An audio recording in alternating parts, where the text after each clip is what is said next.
sisi terang di sebalik dapur setengah juta ringgit, Khairul Aming.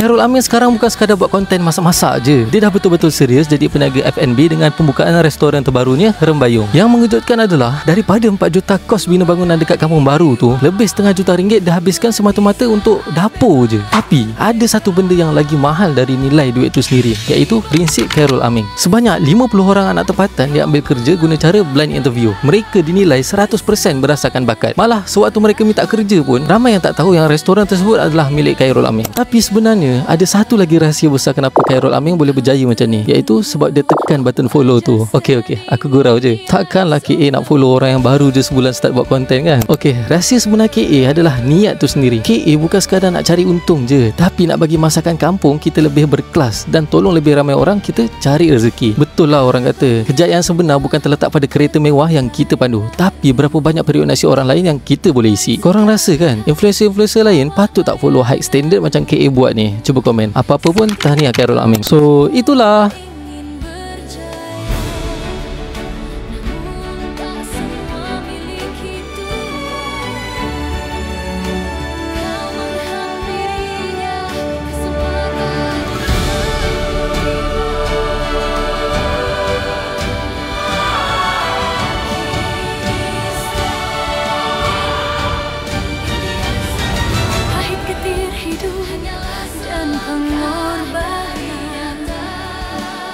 Dihadapi demi kejayaan,